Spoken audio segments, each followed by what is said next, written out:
লিম্বুছড়াস্থিত agriculture কলেজে সোমবার পালন করা হয়েছে ন্যাশনাল ফার্মার্স ডে। এদিন প্রদীপ প্রজ্বলনের মধ্য দিয়ে এই ন্যাশনাল ফার্মার্স ডে উদযাপন কর্মসূচির সূচনা হয়েছে। এদিন রাজ্যের বিভিন্ন প্রান্ত থেকে আগত কৃষকদের সংবর্ধনা জ্ঞাপন করা হয়েছে এগ্রিকালচার কলেজের তরফে।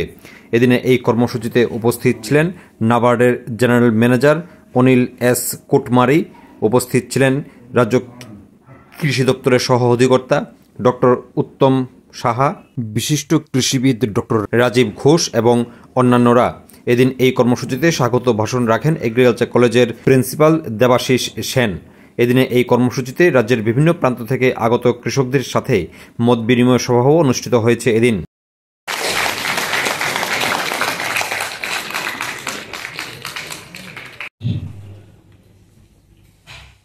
এমন কোনোদিন দেখিনি আমি চৌধুরী জনশিল্পী এখানে ফার্মার্স ডে পালন করা হচ্ছে। খুব সুন্দর লাগছিল যে আপনারা মঞ্চে এসে গামছা বা সম্বর্ধনা বা একটা মেমেন্টো দিচ্ছে। Nothing but the token of love.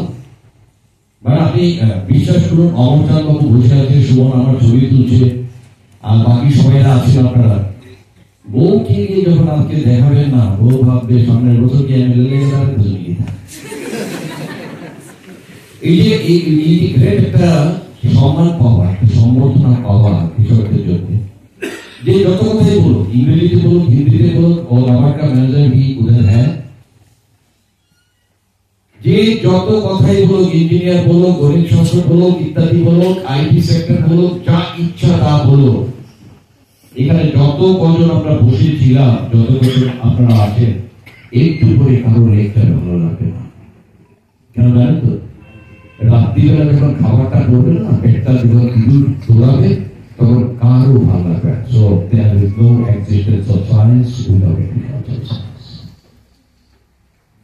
যে যত কথাই বলি, আপনি এগ্রিকালচারের উন্নয়নটাকে যদি একটু সামান্য দৃষ্টিপাত দিয়ে দেখেন, তাহলে দেখবেন এক সময়ে 1 মেট্রিক টন ধান উৎপাদন করতে 10 বেরিয়ে যেত।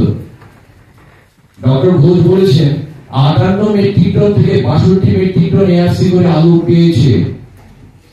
19 ছিল, আরে ত্রিপুরাতে 15 মেট্রিক টন পেলে রাত্রিবেলা পর্ক বা চিকেন কাটা হতো আনন্দে। এখন 35 মেট্রিক টন পেয়েও পর্ক চিকেন কাটার কোনো দরকার নেই, কারণ কৃষকরা শুনে গেছে ডক্টর ঘোষের মুখে 58 মেট্রিক টন পেলাম না। এখানে ফার্স্টেশন আছে, হতাশা আছে।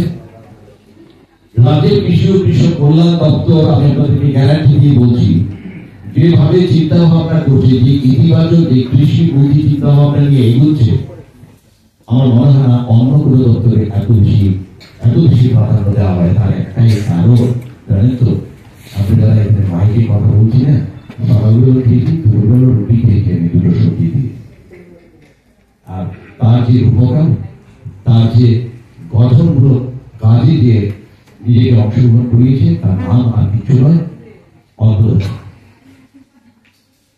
আমি তো বলবো আপনাদের কাছে, এর পরের ম্যানেটগুলো যখন আপনারা দিয়েছেন না আমাদেরকে, আজকে আরো বেশি খুশি হতাম যদি কোনো ফার্মার্সকে দিয়ে আমাদের কাজটা আপনারা করিয়ে দিতে পারেন।